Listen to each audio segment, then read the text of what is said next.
Hello, everyone. Oh, God. Oh, my. Yeah, it's that time. Here's our video review for Guardians of the Galaxy Volume 3. I almost said volume. Volume? Volume. Oh, man, guys. Where to begin? Holy shit. Where to begin? Well, I know where we have to begin. I gotta talk about how much this franchise means to me. Like, not the MCU, the Guardians of the Galaxy franchise. The first Guardians of the Galaxy, I remember when that movie was coming out, and it was a movie that no one really knew what to think of it. Like, who knew who the Guardians of the Galaxy were? Like, we knew who Iron Man were. We knew who Captain America were. No one knew the Guardians of the Galaxy with a talking tree and a talking raccoon. Well, Groot was actually in the original comics. Well, yeah, all those characters are, but most people who don't read comics don't know who those people are. The only person I knew from the Guardians was Rocket, and the only reason I knew who that was because I played Marvel vs. Capcom. So I sort of knew who that character was. The other ones I had no clue. And then the first trailer came out, like all the trailers came out, and I was like, this looks corny as hell. And everyone was like really excited for it. And I was like, I'm not sure about this. I feel like this is going to be the first Marvel movie that I don't really care about that much. Well, when it came out, my parents were like, oh, we're going to go see it because, it looked like it was geared towards kids. Yeah, of course. So, I was going to see this regardless. I just didn't know if I would like it that much. Oh, I ended up loving it. I saw it, and immediately it became my favorite Marvel movie, and it still is today.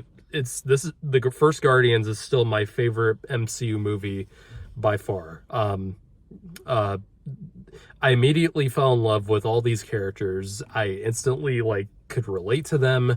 James Gunn knows how to really pull on your heartstrings, but also make you laugh with these characters. The first movie I think is nearly goddamn perfect. I think it's the perfect balance of comedy, drama, and science fiction action. I think it's the perfect balance of that, and I still love it to this day. The second movie I think is I still really like the second volume 2. I don't think it's nearly as good as the first one. I have problems with the pacing of the movie and with the villain, who was played by Kurt Russell. But other than that, I still really like so many things about the movie, and it still has things I remember how I felt about it, and especially, spoiler alert, the death of Yondu I think was incredibly well done.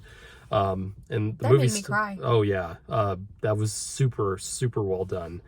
And of course, there's been tons of other appearances of the Guardians and all the other movies, but mainly I wanted to talk about just the Guardians movies. And of course there was the holiday special, which I really liked. I know you haven't seen the holiday special. I just don't, when I see the holiday specials that Disney comes out with, every single time I'm just like, meh. Yeah, but that's actually, I completely agree with you, and I didn't really have that much interest in the holiday special. It was like, this kind of feels like a cash grab, and it's honestly, it's a delightful little short. Like, it's 45 minutes long. It really doesn't take that much of your time. It's about the same time as an episode of something. So yeah, it's excuse me. Jesus, you were filling up my car.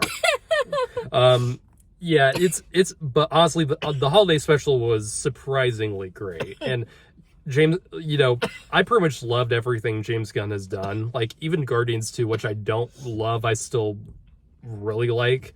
James Gunn, I think, is a master of storytelling. I honestly think he is, and this movie is pretty much the conclusion of this cast, and I believe it's I'm pretty sure we're gonna see like some of them still, but not together. Drax isn't coming back. I know that for a fact. Well, most of the actors' contracts are up. Well, Dave Bautista also said that he is just not coming back to Disney. Yeah. Chris Pratt says he'll do another one, which is why, you know, they said Star-Lord is coming back, whatever.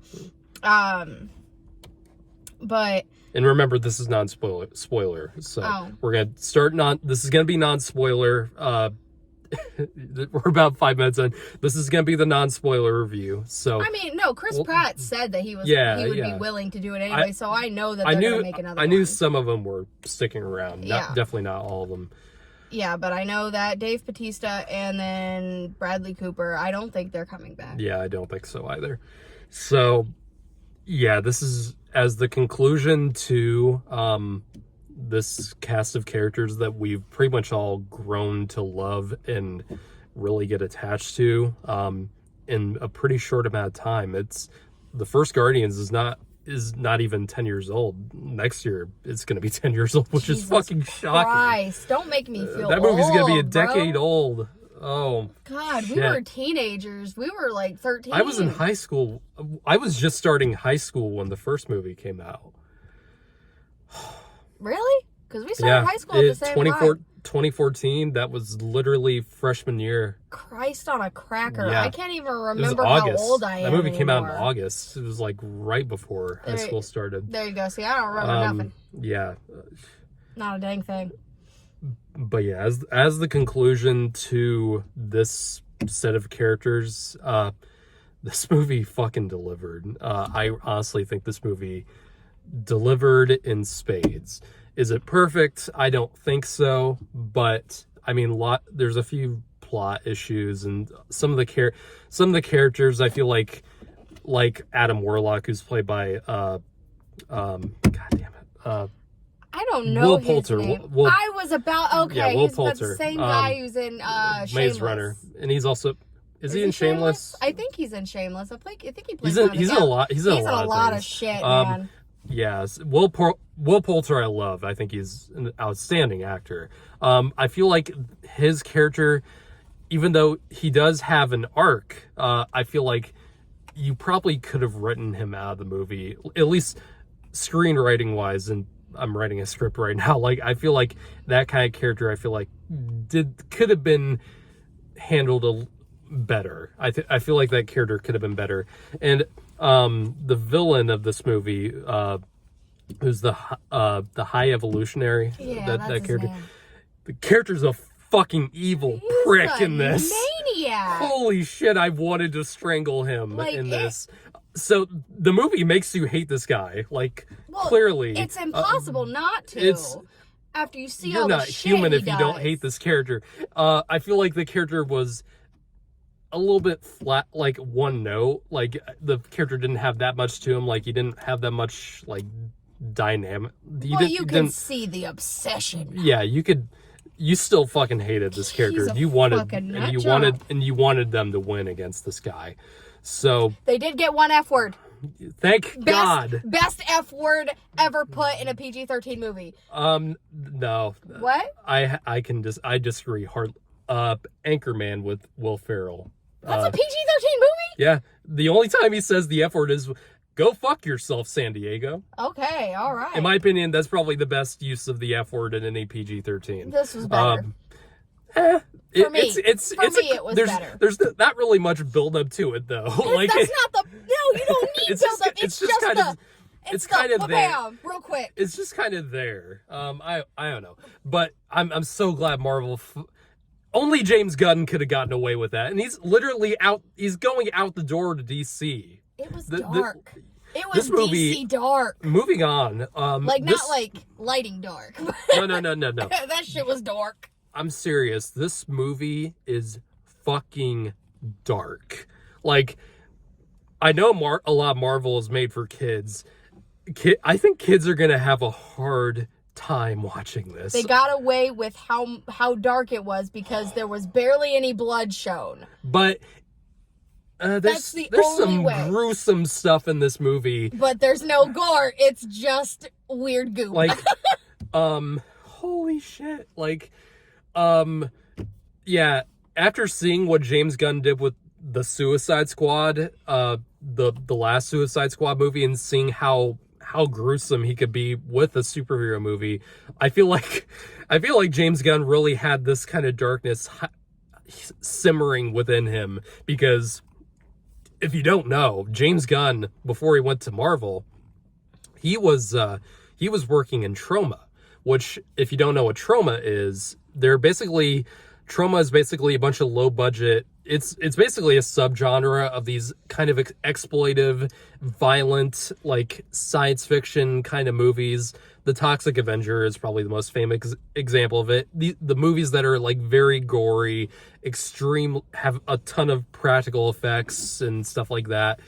James Gunn came from that, so you can easily see where he got that from. I've never seen any of that, but mainly because I can't stomach that kind of stuff. I have. The Suicide Squad was definitely a trauma-like movie with how like dark and violent it was. If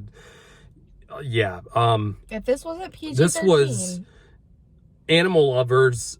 If you're an animal lover, you're gonna cry. You're going to hate everything. I have 3 dogs, and I had a bunny that just died.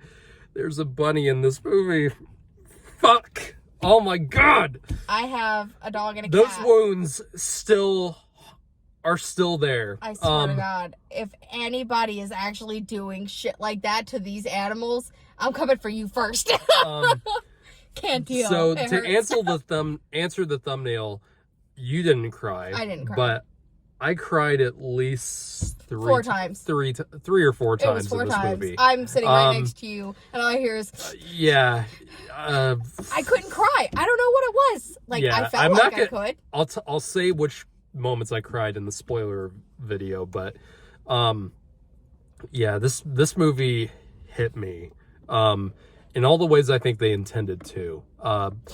This movie is not only emotional, it's still got that great humor that we love. Funny.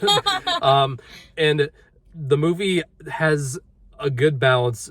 It knows when to cut to a joke and not, cut down the drama like a lot of Marvel movies have been doing in the past 2 years, I think.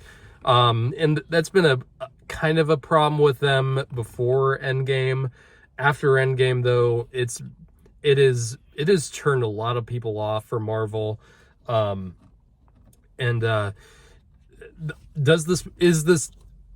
Marvel's not been doing great for the past 2 years. There's been a lot of very big misses for them. Thor: Love and Thunder, Ant-Man and the Wasp: Quantumania was not good, and I think a lot of people realize that, and the movie flopped pretty badly. Will this movie right the ship in terms of that? I don't think so. Yeah. I think this movie is great. I really do. But this movie is not really connected that much to the rest of the universe. It's pretty much Guardian centric. This movie is not going to determine the future of the MCU. This is pretty much the conclusion to the story, and that's it. And that's a good thing. And with the writer's strike going on right now, I don't know how long that's going to last, but that's going to hurt Marvel badly. I mean, because they're still in the development process for like the next Avengers movies for sure, and a lot of the stuff they're in heavy development process. A lot of the stuff was supposed to be done like years ago, like Blade, the new Blade movie. That's still hovering in the balance. So I don't know about that. Honestly, I could go without Blade. Yeah, to be honest. The guy playing Blade, I think, is going to do a great job. So it's not Wesley Snipes? No. So he was an asshole in those movies. but That's not the point. I still love the first two Blade movies. I still love them. But to watch this movie after watching Love and Thunder is oh my really God. refreshing. Night and day. Because night and day. Watching Love and Thunder for me, like I said, I love that type of humor. That type of humor is hilarious to me. It makes you laugh. But the plot, yeah, it just didn't do it for me. Like, I get it. Like spoiler alert, you know, that's the legend of love, you know, the child, and Thunder, Thor, the dad. Like, cool, whatever. But I felt nothing. Where is that? I felt nothing from? Coming out of that movie. Like, I've only seen that movie once, and I felt like I don't give a shit. It was very odd and just like I like Thor. I love Thor Ragnarok. Yeah. I still love Chris Hemsworth as Thor. I fucking didn't like that movie at all. So that's what I'm saying. Like, Marvel is putting so little effort into the storytelling lately. I just want them to bring Loki back. Oh yeah. I just want them to bring him back. Loki season 2, but unfortunately with Jonathan Majors. I just want them to bring him back. Okay, I don't care what movie he's in. Okay, I don't care. TV show. No, I don't want him in a TV show. I want to see him. I want to see Tom Hiddleston himself in a movie again. God damn it. Okay, I get it. He has a TV show. Fantastic. Okay. And that's their problem is like Marvel focusing on the TV side with the movie aspect. That's been their fatal flaw. I can't keep up. Yeah, no one can. That's why Marvel movies aren't doing that great as they used to, because to their TV shows that nobody has. Okay, the Marvels. I did really like the Miss Marvel show, but not a lot of people watched it, and I feel like, are people really gonna care that much? Because I didn't give a shit about Captain Marvel in her own goddamn movie or an Endgame. I didn't even watch that movie. I barely knew who she was coming into Endgame. It's like a lot of people probably didn't. So it's like, I mean, the movie looks all right. The Marvels does look like a fun movie, but I don't really care about the characters that much. And a lot of people probably won't, and I don't think that's going to help the movie at all. Yeah, like, I don't even remember Gamora coming back from the alternate. I don't remember that. That was an Endgame. See, and I don't remember that. So, like, just having that was like, hey, guess what? Fuck you. And I don't know what's going on. So, yeah. Marvel, I don't think this is not going to change the trajectory of Marvel. I don't think, but the movie itself, I think, is wonderful. The action sequences are fantastic. Really There's one action scene near the end in this long hallway with all the characters, and it's a one-take shot. And I know a lot of CG was probably used for it, but like on a technical aspect, it's still incredibly well done how they do it. It's pretty badass. It was, and the music cue with that is fantastic. Yeah. Oh my God, the perfect song choice for that. They always choose the best music. Soundtrack in this is fantastic. I think the soundtrack in this movie is better than Volume 2. I wasn't too big on the Volume 2 soundtrack. Honestly, Volume 1 soundtrack is iconic. That was good. These two just for me. The soundtrack in this is, I think, actually is fantastic. A lot of great, a little bit more modern music, but I think you really need that, and it makes sense with where, because he got it on a Zune at the end of Volume 2, which was Zune. Great. I miss Zunes. I never had a Zune. I had a Zune. I had an iPod. Like the days of the late to mid 2000s. I had an iPod. At first I had a Zune, then I got an iPod Nano. Those tiny square looking things that you could barely even see. Yeah, so, but yeah. I had the cool one, the iPod.